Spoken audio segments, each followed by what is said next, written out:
40s.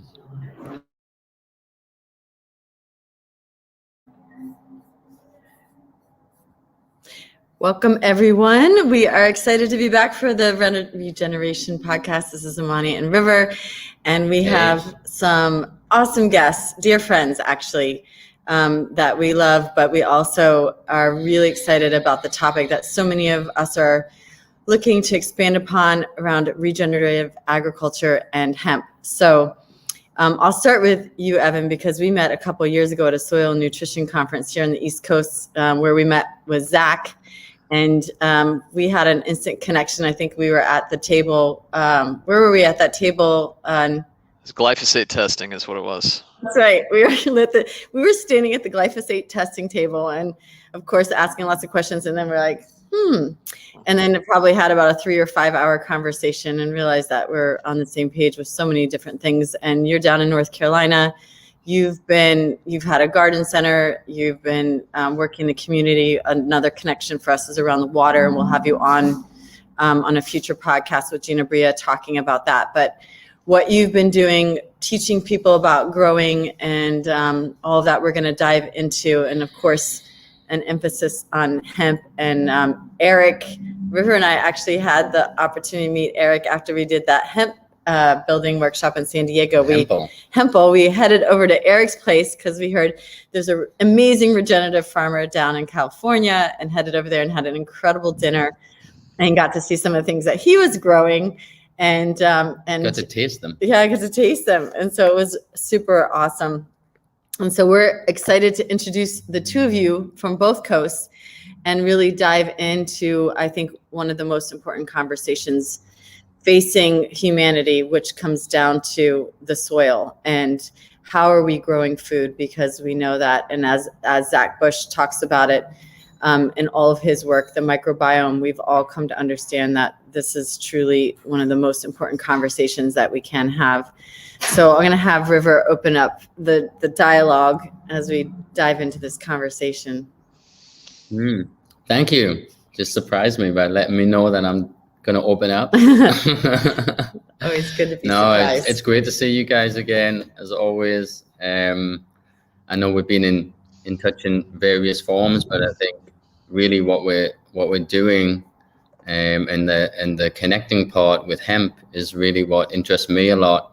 As you know, I'm been really working with hemp the last few years, building with hemp. So to have you guys on and with your both relationships with the plant, I think was really significant to just kind of unpack that a little bit for people, to help them understand what the plant can do and how we can look to remediate and regenerate our ecosystem. And I think that's kind of a first question is, why is soil in the state it is now? How have we found ourselves here? I mean, it might be obvious to some people, but I'd like to hear your perspective on that. Maybe Erik, you could start to give us a sense from your perspective. Thanks, Imanee River. Wow, that's a 2-hour question. Let's see if we can make it to 10 seconds. So, my opinion and my experience has been that people never connected soil to human health. And when I grew up, we didn't talk about organic because we had good soil, relatively good soil, which was 50, 60 years ago.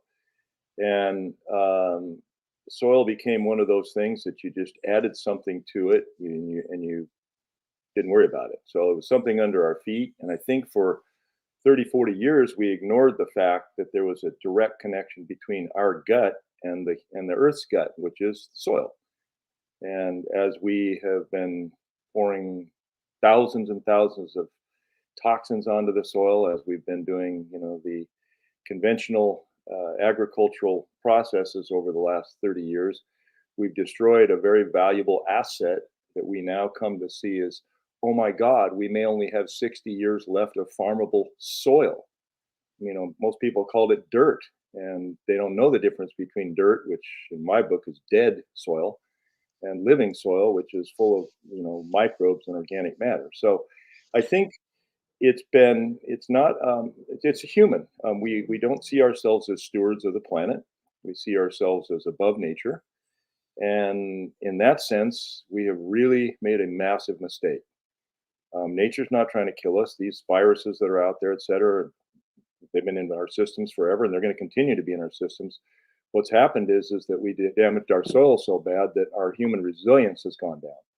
And I think the most important thing we can start realizing, and do it damn fast, is that if we don't start healing soil, and that's the word, healing soil, where we can and quickly and lots of it, humans won't be healed.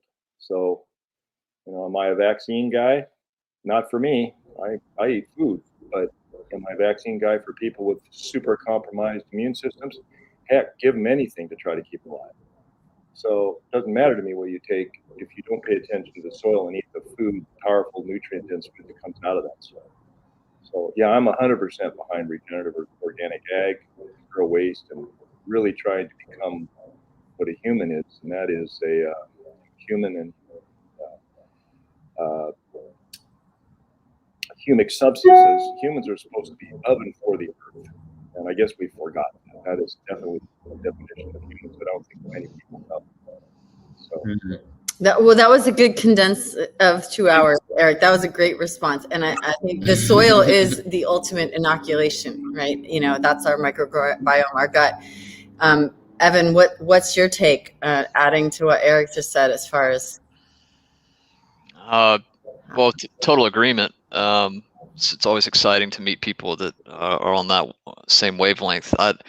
The way I look at, how soil got to the state that it's in is, in some respects, soil never had a chance, right? Our system is not broken. It's working exactly as it was intended. And for me, it's taken, I've been doing what I've been doing for almost 20 years. And, as any kind of heart-driven passion project unfolds, you don't really have an objective to get to where you're going, and what I've been able to come to over time is just a real clarity around how against the grain this logic that we're holding in this conversation is, for people that make decisions. And I look at it doesn't, in some ways, it's a skip from where soil is, but when you look at corporatism and the way that the collusion of the apparatus of the government that's designed to protect our human rights, and how it's oriented itself to collude with corporate interests, and how I could sit here for 2 hours to Eric's prompt there, discussing things like rights of nature and this systematic really dilution of our ability to operate in any sort of coherent or healthy way in the world. That trying to fight the battle in that arena is not a winning fight, in my view. I tend to take the Bucky Fuller route. We got to build a new system that makes the existing one obsolete. And I can agree wholeheartedly that regenerative agriculture as a term, soil is the solution. That there is no mechanism that we can approach in a conscious regenerative capacity, because the ocean, you could argue, is a greater sink, but we can't work with the ocean the way that we can with the soil. And I agree that we put ourselves above nature, but there's a wrinkle to that I think is really important. Is what I see in the world is humanity being discouraged from our position in the natural world. And what I mean by that is, we need to renounce the ego. We need to, humans are a cancer. This line of discussion that may actually be literally true in the ways that we're operating, but I don't think represents the people that are part of that. And I see so much shaming of people in that regard, and people wholeheartedly buying into this idea that somehow we are discouraging the health of the earth. And I'd love to flip that around and ask ourselves to step into our responsibility in that space, and really own that from a accountability standpoint. Because the moment we say that we're not in the position that we are, it undermines our responsibility, right? Like, we can just kind of say, oh, we're just evolving and we're just doing what people do. Well, no, we're doing it out of free will and choice that we have abandoned. And that agency really is the center of it for me. And when people to kind of make it full circle, what activated me in this work was a quote by Rudolf Steiner in the agriculture course. In 1924, it was the first reaction to chemical farming in the world, which is sort of an amazing story. And he was asked in the preface to the version that I read, why do people not show up for themselves, in so many words? That was not the quote, but more or less. And his answer was it was a matter of nutrition. 1924, he said that food plants no longer contain the forces people need to build a bridge from thinking to will and action. And when it just still gives me chills to share that, because for me, that's it. Like when I read that, the whole world made sense. We're malnourished and we don't realize it. We're on our heels. We're outsourcing our responsibility and our agency to make decisions for ourselves. Just look at the COVID moment.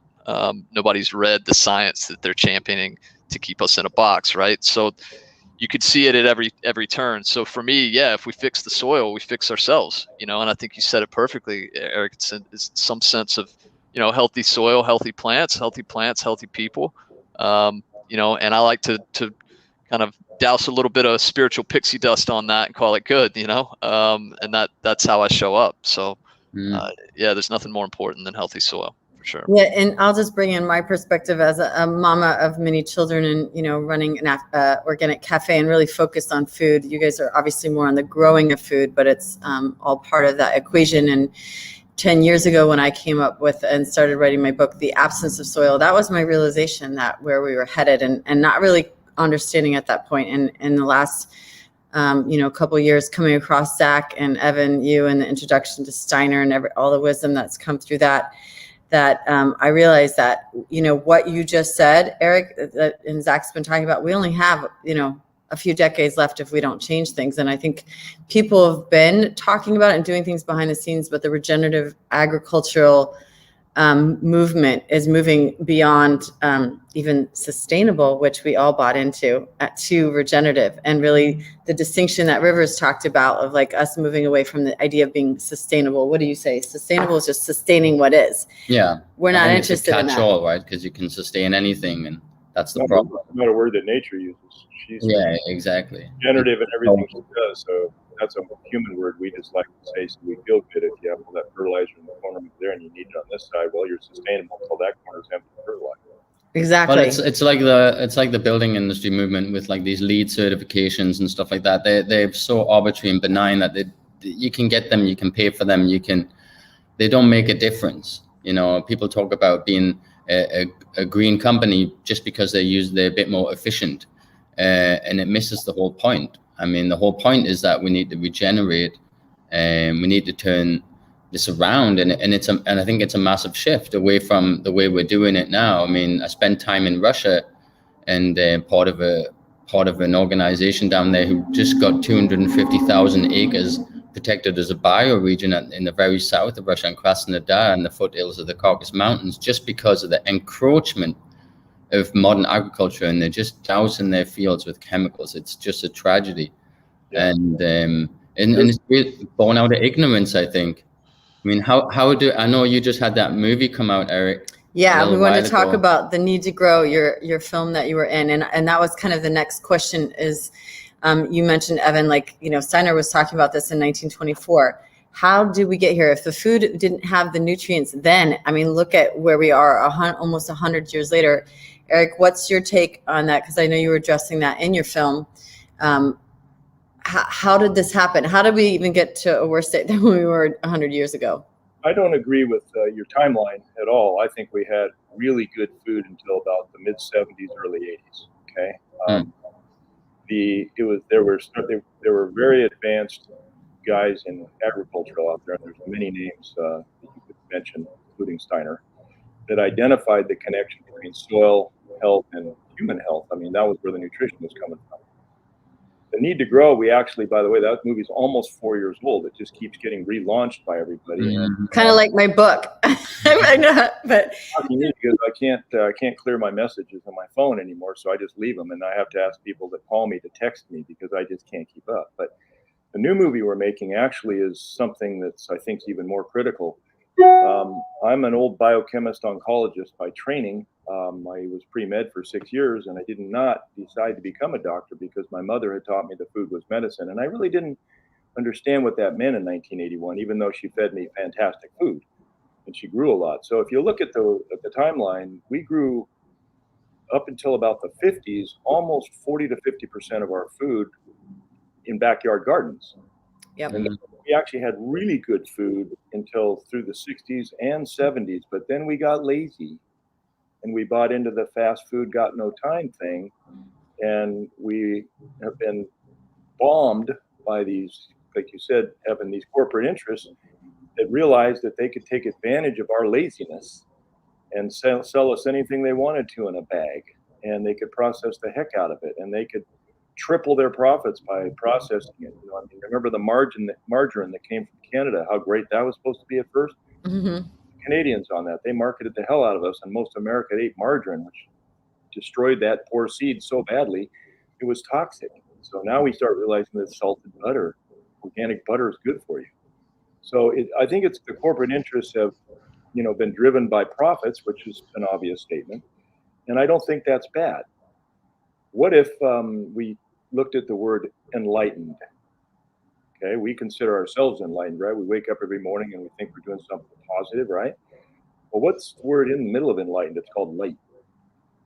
What if we took it down to quantum biology, which, I mean, Einstein was all about quantum physics, right? And he explained the universe through his E equals mc squared, and it's still pretty close to explaining most of the universe. There's a few little new particles we're starting to find, particles of light that are moving sometimes faster than light, which screws up his idea a little bit, but not much. So my point is, what if it's all about light? And that's our new movie. It's called The Pharmacy of Light, which will be out in about a month or two. We're looking at, a long story short, we're equating light-filled food of any kind, whether it be hemp, cannabis, vegetables, herbs, etc. Everything is a creature of light. We are creatures of light. We exchange 100,000 photons between our cells every second, and we have a quadrillion cells. So technically, we're all plasma. We're all avatars. Now, why would we think about nutrition in the form of minerals without thinking about the light holding capacity? And there comes a guy named Alfred Popp.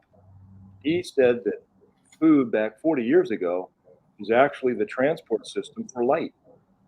And by the way, everything in our body communicates via light, not via minerals, even though minerals have a lot to do with it because they're all charged and they carry light. So my thoughts are, why don't we change the whole conversation of nutrition and start looking at light? That's one big step, because if you do that, then people will start saying, you know, I don't want to eat something that's been in a bag in the dark for 4 days. I want to go out and eat something that just was pointed at the sun, soaking up biophotons, because I know my body could probably use a little replenishment of those biophotons. Eating that life force. Erik, we didn't give a background of what, and I'll put your website, I'll agree afresh, but how people are going to be able to get that film, Pharmacy of Light, and what you're doing now, because I know you're providing food to people there in California. So maybe just give a little plug for what you're doing and how people in your area can tap into you. Well, we're finishing up the movie. It's been a year-long program. I'm a co-executive producer this time. I was actually one of the featured people in The Need to Grow, but I grabbed Ryan Wyrick, and he was the original two producers of The Need to Grow, him and Rob Herring. And Ryan and I have been working for the last year trying to decipher the code, which is, how do we tell people it's important to eat fresh food or eat fresh anything? What I mean by fresh is same day. If you eat same day anything, I don't care if it's got pesticides on it, it's a heck of a lot better for you than 3-day-old anything. So it's really about fresh, and you can almost throw away organic and conventional, those terms, if you eat fresh. Now, eating fresh is impossible to do, but for most people, because there's no access to fresh food, and how would you say, a huge biodiversity of fresh foods, which is another thing. I work with A.G. Kawamura, the Executive of Agriculture for California, and I know that none of these farmers, even though they're farming conventionally, are trying to kill people. They're trying to make a living, even though they're using some very toxic pesticides, and that is a big problem. That has to stop. But I think if we started looking at light and the speed at which we consume food, we're going to knock out all those guys that can't serve it in the same day. So I'm building point and pick farms. Who can compete with that? And by the way, there's an army of kids that want to be involved in that. Yeah, and that's a big thing that we want to bring into the youth, and that's the natural building programs that we're creating with the hemp is focused on the youth as well. And I think we all share that in common. That kind of actually segues great into what Evan's doing with this Living Landscapes program. I know you've been doing consulting, and you're not just going to do it regionally, but people can tap into it. And I'll put your website up. So I got yours, allegriafresh.com is Erik's, and yours beagriculture.com. I'll put up Evan, but can you talk? And we're excited to have you part of the Haven Earth team and doing these consultations for people who are shifting their landscapes to not be toxic, but also to grow food. So maybe you can talk a little bit about that. Yeah, man, really excited to see your film, Erik. It is light. That is, and real quick, I had a microgreen wheatgrass business for about 10 years and experienced the healing power of living foods in that way. Embrace people that cured their cancer with my wheatgrass, right? Like I've seen it with my own eyes, not just cancers. It was incredible, and it really boils down to kind of what you said. It's not the chlorophyll content in the wheatgrass, it's how it all works together. But it's name something in your daily diet that's of consistency or any kind of concentration that's alive. It doesn't exist, right? So there's proton filled, exactly. It's exactly right, and I would deduce it in the same way that you did, and the fact that you're making a film is really exciting. So look forward to that. Yeah. So yeah, I mean, a lot of what I've realized that I've been a consultant for 20 years. I sort of hate that word because it sounds really canned, but it's what I do, and a lot of it is really just holding space and operating as a sounding board. We all have this wisdom in us, we've just been confused to such an extent that it's confusing, particularly if you combine that with the outsourcing of our agency and our ability to feel like our ideas and our ability to make decisions matters, right? Like that is food driven. So that it's this catch 22 that we're caught in, that we're having to kind of educate ourselves back towards. And so what I do is, be agriculture came out of be a part of agriculture. Probably my favorite quote is eating is an agricultural act. The idea that people don't believe. Wendell Berry said that, right? I mean, talk about wisdom. But this idea that somehow we're not a part of the agricultural system, 1% of people identify as a farmer, on and on and on, is really the nexus of the problem. And it's disincentivized, so people don't want to be a farmer, and on we can go. But I do see that changing, and locally, to kind of answer your question there, Imanee, what I've come up with is this, what I call a Living Landscapes program. And really what it amounts to is an engagement that will provide a living soil principles document that lets you think about things coherently, right? What we think, we grow. Literally, our perspective drives our actions. If we believe that pests and weeds and diseases are bad luck, it makes sense why people would try to go kill them, right? But when we think through that as an indicator and we understand we're killing everything else, the logic starts to prevail, right? So we have this moment where people are allowed to think differently. I then meet with them for an hour to unpack any questions that they have, develop some background to understand what their ambitions are, document that in what I call an ecosystem report that references the idea that people's landscapes are an ecosystem. People don't identify with this reality, right? And this report basically generates a plan of action based on their ambitions and this information that I've provided up front, and allows them to take it locally to a service provider and follow through with it. If they experience some disconnect at that point, which happens all the time in my town, there's not a natural land care service that could come with the wherewithal to do this work. I can actually act as an agent for you with your service provider locally to make sure that you're getting the type of engagement that you'd like. Part of that process is a soil testing. I write a prescription around base saturation soil testing that balances the soil from a mineral perspective, not from a pH perspective. It's kind of the equivalent of going to a doctor and they give you a pill to fix everything, and it doesn't. It just moves it around and hides it. Base saturation soil test takes that change your diet type approach to the soil and allows you to understand the mineral component. Then we bring in the physical, mineral, biological, and energetic capacity. I call that bioenergetic agriculture. It's kind of a platform to connect with people on the entirety of a living system. It's really interesting to look at conventional agriculture as physical and it's mineral. You plow and you fertilize, you create all the problems along with that. Organics brings in the biological, but both discount this concept of life force that was referenced earlier, right? And that's really where biodynamics is treading. Unfortunately, Steiner wasn't asked to deliver a complete farming system. So he referenced life force, but didn't include cover crops and mineral balance and microbial diversity and things that are entirely relevant. So we go through that, and then we also do a product audit. It looks like we might have lost Erik there, but we do a product audit that basically looks at the products that people are using in their gardens and landscapes, and then provides some feedback to them around how that, might be hindering what they would want if they were asked. So we try to deliver a complete experience so people can think about this differently. I love that you're referencing prescriptions and Erik is talking about the pharmacy. It's pretty clever. Yep. That's awesome. And I put your website up there, Evan, as far as people being able to go to beagriculture.com, encourage people to join your mailing list and check that out. We're going to have that up on our website too, which is havenearth.biz.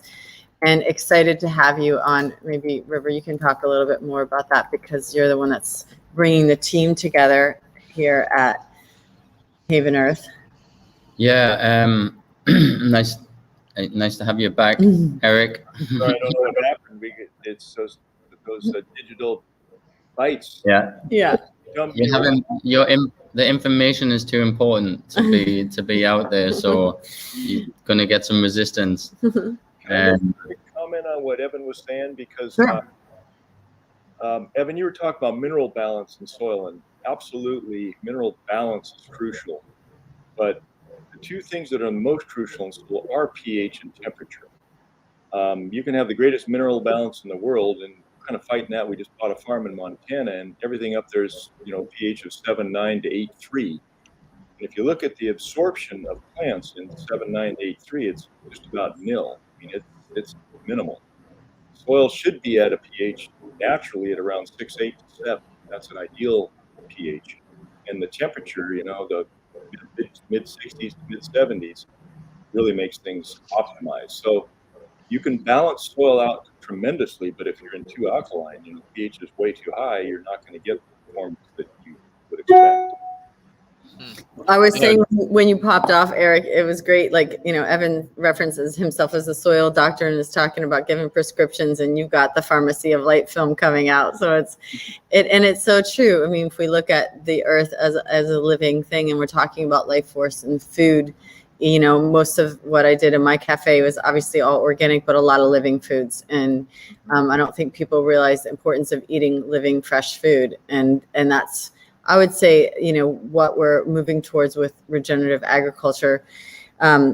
River was just about to share a little bit about what we're doing at Haven Earth and why we're bringing this team together, because the thing I've realized in our connection is that not only we're talking about it with food, but also these living homes, the structures that we're living in. So it goes over to so many different aspects of our lives. It's all overlapping. Yeah. I mean, just briefly, we talked a little bit, I think, about what we're doing at Haven Earth, Erik, but just the idea of getting back to the agrarian model, where people start taking responsibility, like we're saying, for growing food locally, and where they can have access to the living food and that relationship. And for me, hemp was that transmuting moment where I realized that the plant offered such an opportunity, not just to regenerate the soil, and which I would like you guys to talk about more, but also the abundance that comes with the plant, and the opportunity for inspiration, for R&D, for figuring out how we can create a new way of living that's based on agriculture. And I think the important point that I would like to get from this, for myself, is what can hemp really do? Like, what is the potential of that plant to turn around the narrative of the soil that's not alive anymore, and bring it back to life? I have some parts of the puzzle in terms of how we can do that financially with the building movement and turning that around. But I would just like to pose that question, because I know, Erik, you have a lot of a good relationship with the plant and being growing yourself. Could you give a little insight into how you see it being part of that transformation?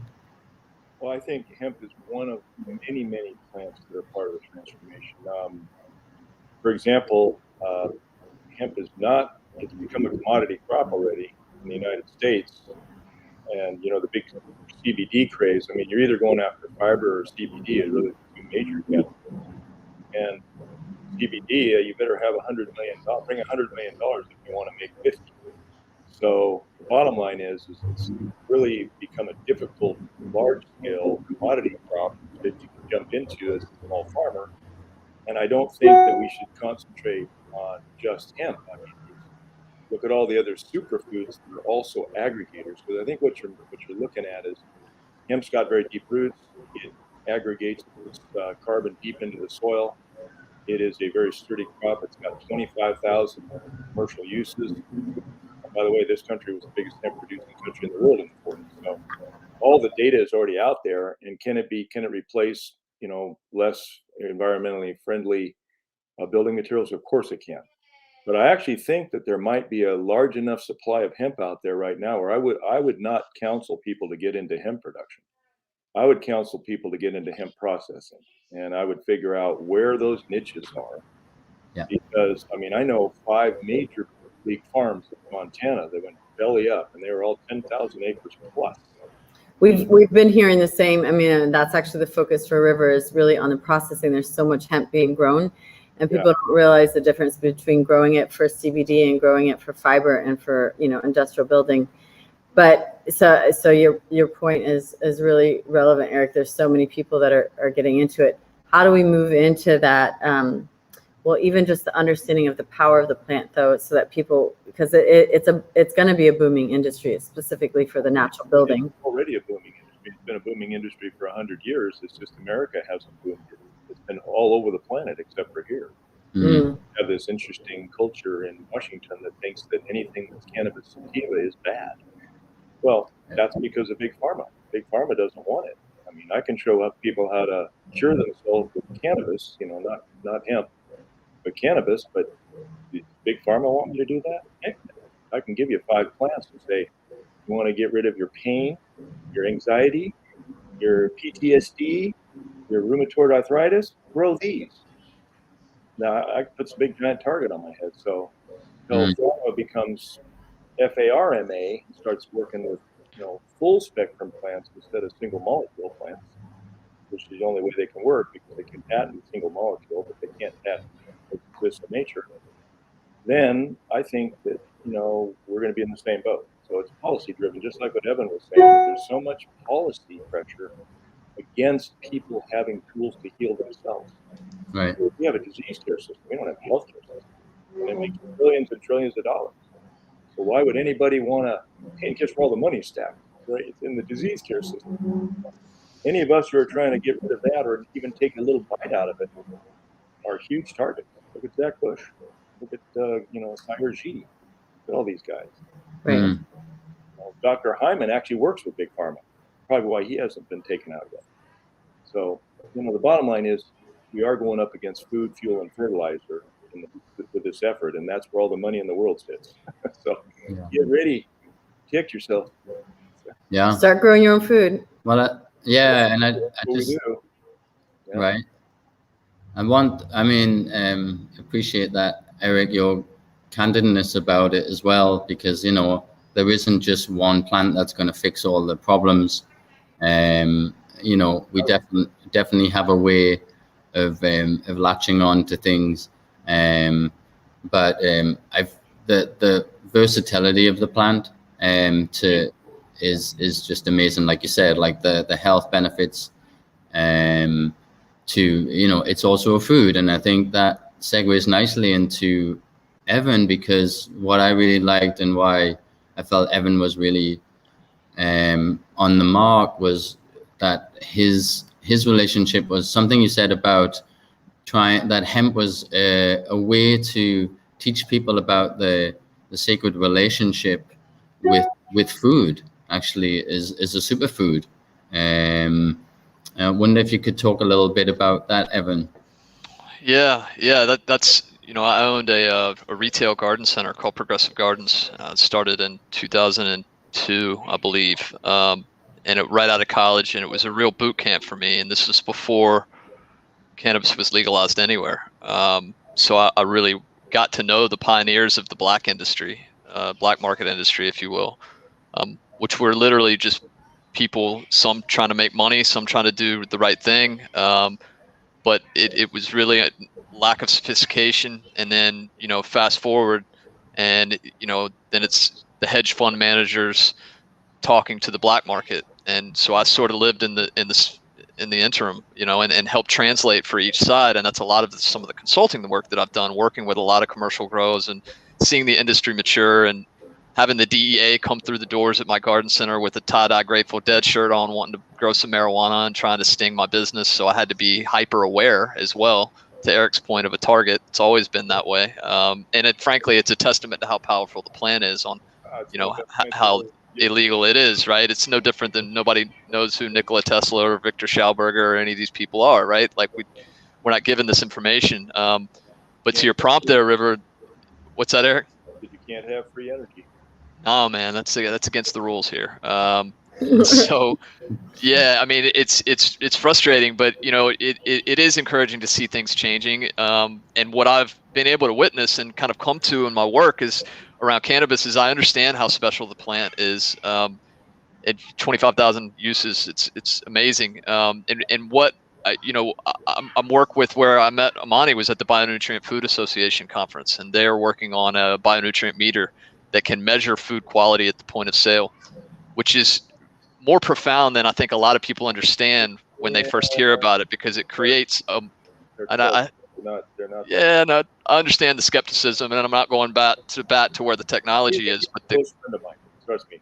We're all good. Well aware, Erik, well aware. But the concept of it is what I'm treading on. Is when people can evaluate food from a qualitative standpoint, it changes the entire food market. See, that's the key. You're going back and you're measuring the light. You're measuring the refractance. That's right. Yeah, it's a spectrometer. That's how we tell what the gases are on a star. So why light is so critical. But that's right. I would be careful on that, because that is a very. By the way, that meter was built 20 years ago. That's how we know the horsepower of certain essential oils, like rose oil is one of the highest frequency oils on the planet. It vibrates at almost 320 hertz. That guy's office got raided. He disappeared. So remember, the idea of a smartwatch and being able to put a smartwatch at food and measure the refractance, light energy off of food, is not something that anybody except for us wants to have. Because we could disqualify just about everything in a can and bag, etc., and say it's dead because it's not vibrating at all. So I love what he's trying to do, but it's a long way off to becoming something commercial. So I would not suggest that everybody goes out and buys a bionutrient. Right. So we suggest everybody just eats fresh food, right? But again, know where your food is grown. Know where it's, and actually, if at all possible, grow your own. I think that's what Evan's moving towards, is that teaching people how to be independent, and you can say regenerative on their own, and not be. I mean, I'm not a prepper, but I'd say get a little prepper in you, because you might need it if you're going to want to find some good food and have it around you. But a meter, right? Because the agenda is to get people not eating what we call a dead food, fake food. I mean, all of us that have been kind of enlightened around the food issue. So I think that just getting people into this concept of starting to think about, well, what is living food? What are we talking about here with regenerative agriculture? And to the point of what you were saying about the light, I mean, that was a couple of years ago. And again, the measurement of it. But I think getting to know your farmer, where your food's grown, and obviously growing your own food, which you know what a meter will do to us? The opposite. If you have the effect, it's going to teach us to disconnect ourselves again and read a meter. Right. Good. Now you're going into a supermarket where there's no good food in there at all, and the meter is going to tell you, well, that's a little better than the other. Now we're depending on a smart meter to eat. So those are the things that I kind of disagree with, those directions. I was actually joining his team early on, and I said, you know what? It's sure, if you solve it, it's worth $1 billion, because everybody will buy one. But the bottom line is, have you actually really taught someone to fish? No. Yeah, it's an interesting conversation. I tend to disagree with your conclusion a little bit there, because I don't know that it's realistic for everyone to go be a farmer. I'm not sure that's the world that we would build if we were asked at this point in our humanness. But I would never want to discourage that. But I do think it's important. The point of bringing up the meter is not to champion it as the end all be all, but to create the conversation around food quality, right? And I think we're all in agreement that when you eat fresh food, it's of highest quality. It's also fair to say that if you grow, food on poor soil, that it's not as high of quality as it could be. And your example of the toxicity being of lesser concern is interesting. There's a book that I read about a guy who was it's of lesser concern. That's actually, I'm an advanced nutritionist, and I go after toxicity first. I'm just saying that, let's go back to that meter one more time because it's really interesting. First of all, nobody has values on what optimized food is and what food should vibrate at. So that's what we're working on. We're trying to find out how much nutrient density can we pile into romaine lettuce, for example. Now we're already 40% above anything on the market and 250% more phytoactive in the lettuce that I grow versus what the USDA says is great romaine. So the question is, if you're going to make a meter, you have to have baselines on it. And this is where my science background comes in.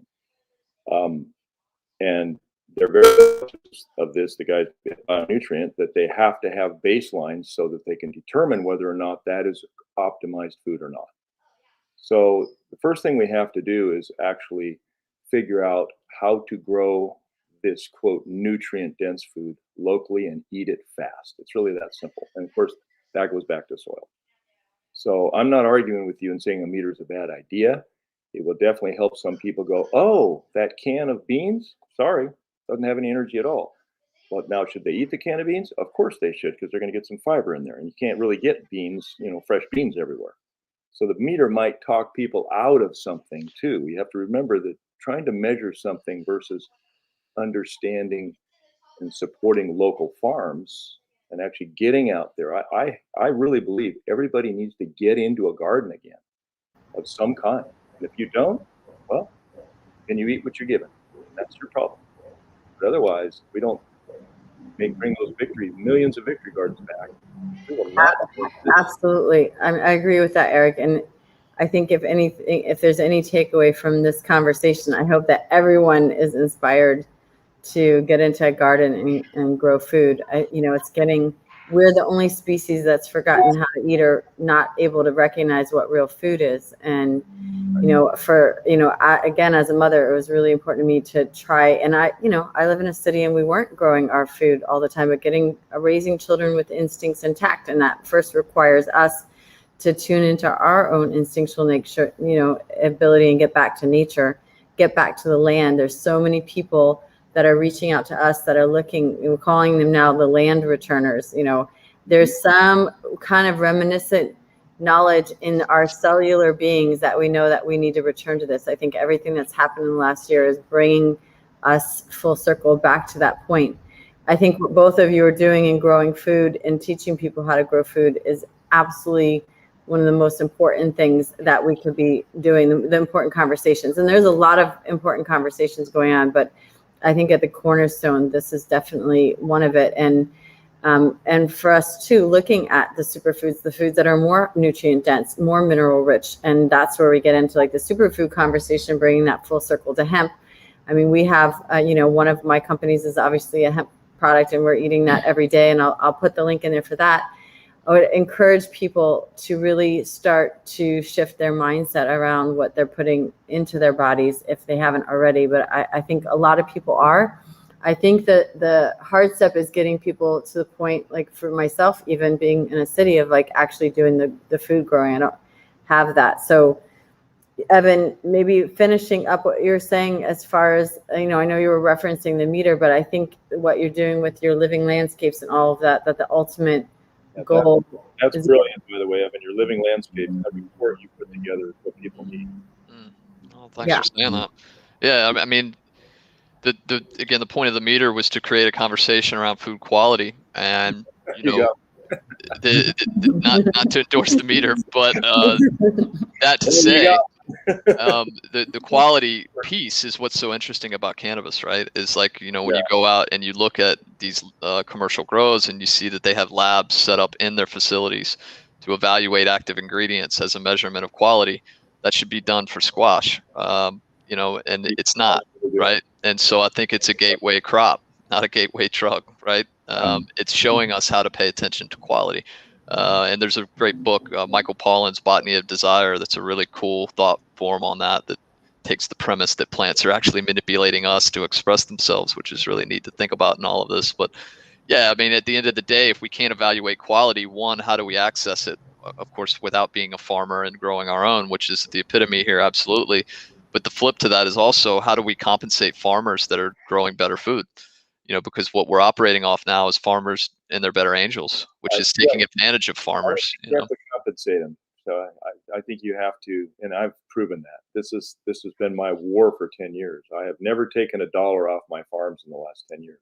I actually make my money consulting people how to use high CBD cannabis. That's where I make my money, believe it or not.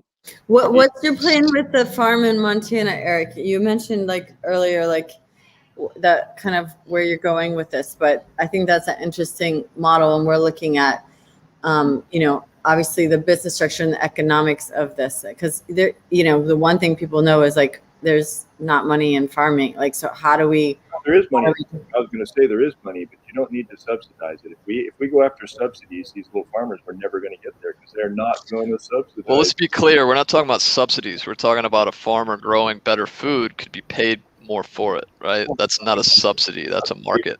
There is no market for food quality, right? That's the point, I think. Well, I think that's what you're talking about, Eric, with your movie, right? There's a tremendous market for food quality. And by the way, I farm about a half an acre and generate about 10 grand a month. Okay. That pays for all my guys. And I'm hiring people like crazy right now. So there's a tremendous market. I can get $15 a pound for mixed kale. I can get $80 an ounce for fennel tolerant. I can get $25 a pound for fresh berries all day long. Okay, so there's a market for this. We're talking in levels, but your point is well taken. You have to educate people that food. You have to have a transparent supply chain, number one, and Alegria has that. It's taken 10 years for me to beat that out. And I'm finally getting political support now, where the county of Orange and other people now are making my real estate issues nil. They're giving me land to put these on. I'm going to be working with one of the largest mental health providers here, it looks like, pretty soon. They're putting in 300,000 feet of mental health care in the Great Park. And guess who's going to build them a mental health farm with all the foods to preserve mental health? So it depends on how you market yourself. What I would say is young farmers can do this if they're willing to do the work. They also have to be very creative and pick specialty crops. You don't go grow everything. You don't go grow rice in the northern Central Valley of California and think you're going to make any money. You're going up against the lumber. You know, they're international. Right. You grow something different. And you also show people how that food can benefit them directly. And that's the difficult part. It's the educational side of it. There's two really big things. How do you farm? How do you set up a farm? And I think your report, Kevin, is going to go a long ways to that. I'd love to help you wherever I can on that, because being able to get a guide that anybody could put in a really good backyard garden regeneratively on soil, when it's based on soil, is a huge first step. I've got 3,000 inquiries on that exact topic. Boy, would I love to start down. We got a lot to talk about, obviously, Eric. So yeah, I'm so glad I connected you both. I knew it was going to be a lively conversation, and you guys are a wealth of knowledge. I always piss people off. I get too lively. So we like your feisty spirit, and I know it. Because I'm sick of hearing misnomers that I said, you know what? There's an army of kids out there that want to farm. Let's teach them. Money's out there, by the way. So, I mean, and Eric, do you have that template like Evan's creating the living landscapes, and we're creating like, you know, kind of a certification for the natural building? We've got the same ideas. To me, it's like creating the template, or in our case, the hemplet. But how we can duplicate this. This has to be scalable. It has to be something that people can get their hands on. How do we get those 3,000 people that, you know, want what Evan has connected so that they can start growing food as fast as possible? Well, we're building a regenerative health center, and that's kind of where I would wrap it. I've been looking at doing one down here in Irvine, but we're just too fat, dumb, and happy down here. We have way too much money. We're too entitled. We just think that Whole Foods and Pavilions and all of our stores just have the solution. And I'm exhausted with that. So I said, where's the best place in the world to build a fully functional regenerative health center that would include what we call an allegory of pharmacy? And that's allegoryofpharmacy.com. Check that out. It's the first zero waste, regenerative organic, carbon negative food production system in the world. And no one has, by the way, I've said that all over the place. I've said that to Zach Bush and on RFK's network, and nobody has come back and said you're wrong. So I'm like, interesting. I got the first one. How do we build 100,000 of those across the United States to create that local access?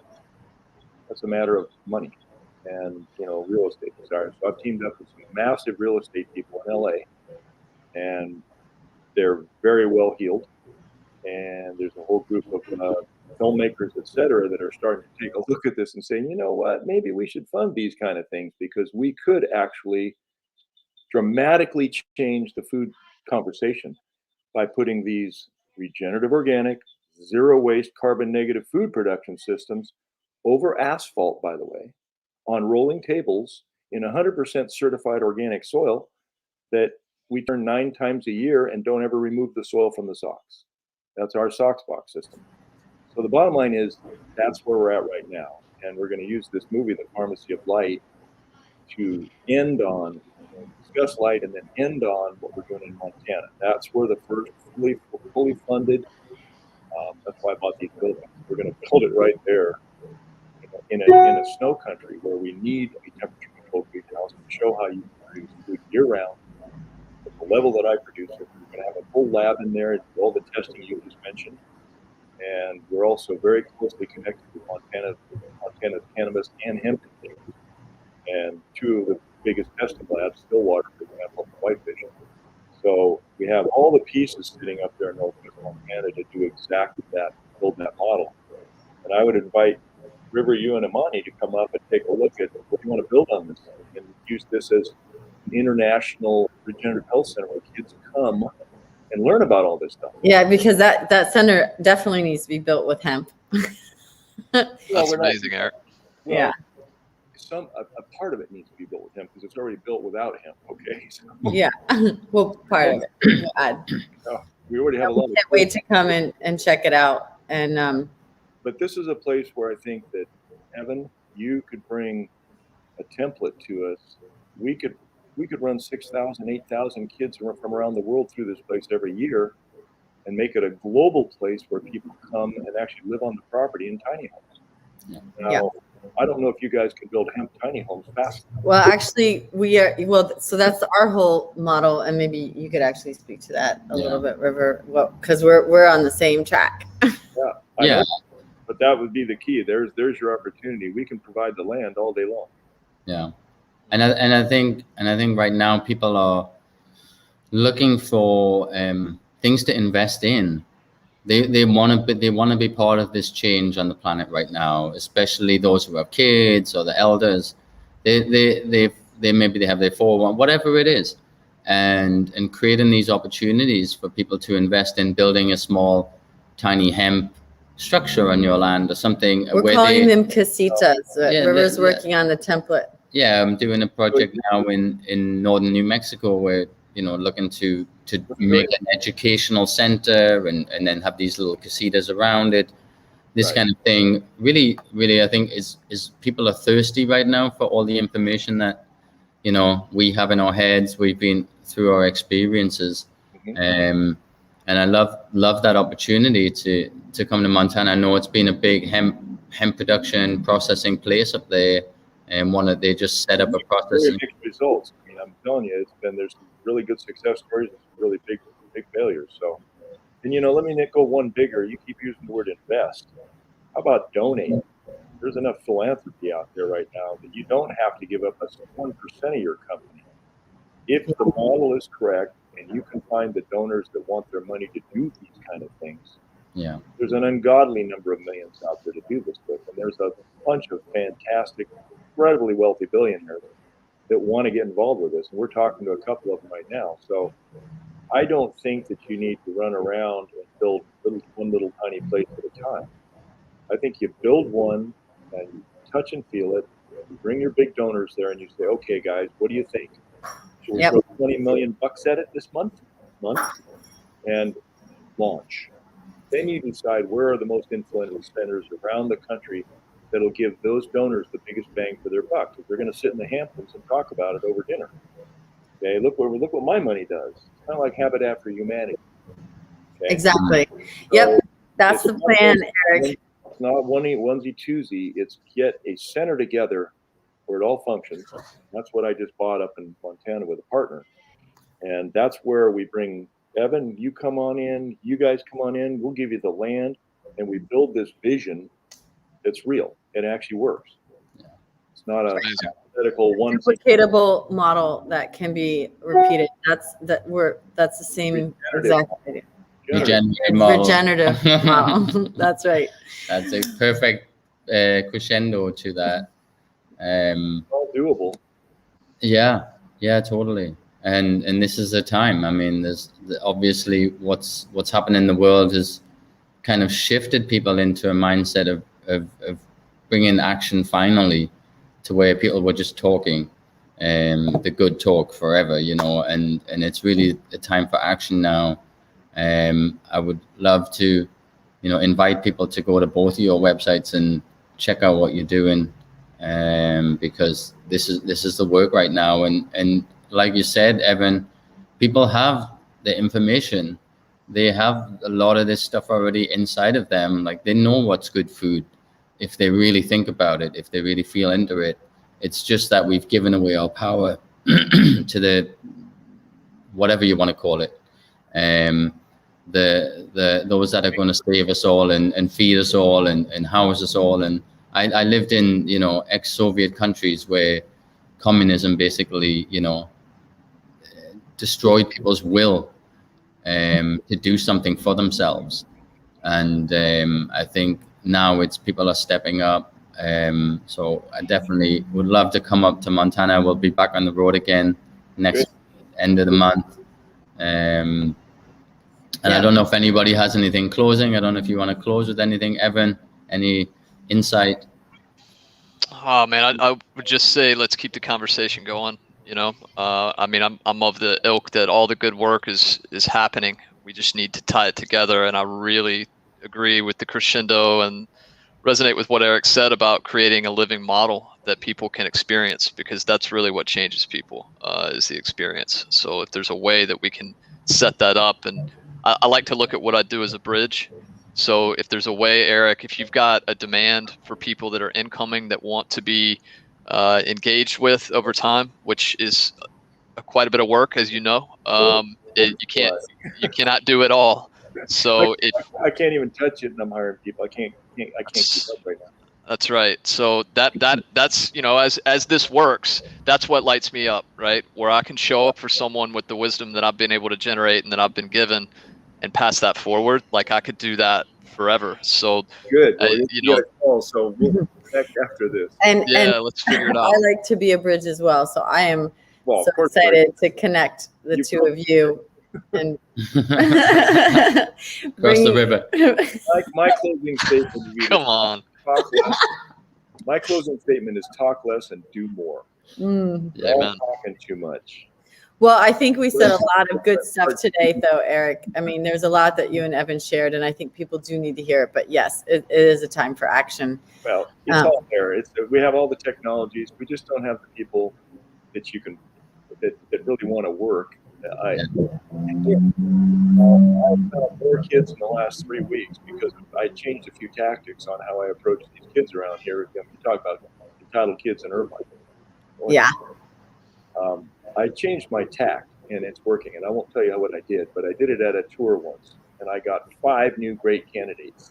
Well, I'm going to call you later and find out what you're doing. Wow, and that's how you know. You'll be hearing from me this afternoon. Good news is there's an army out there that wants to do this. All I think so us too. gray hairs, what we have to do is just marshal them and give them the tools. So Yeah. give them the tools and point and Yeah. pay them a living wage, and this gets done.